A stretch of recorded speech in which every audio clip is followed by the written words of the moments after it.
Nem kell nagyon aprólékosan kiszínezni, csak utalkodalakban.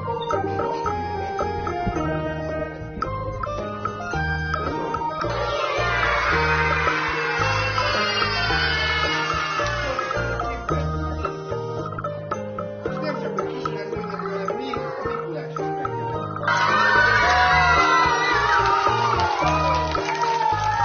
Én először nagyon megijedtem ettől a feladattól, de aztán amikor rájöttem, hogy milyen jól fel lehet használni ezeket a bűvésztrükköket fejlesztésre, tehát hogy a gyerekek készségrendszerét milyen jól fejleszti, hogy ezek a képesség és készségrendszerek hogy összeállnak a bűvésztrükkök gyakorlása, megtanulása alatt, akkor már nagyon örültem, hogy Botoddal így kapcsolatban kerültünk, és ő ezt bemutatta nekem ezt a világot.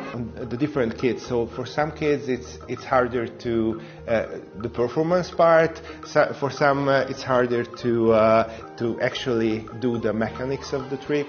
So we have to find the different tricks.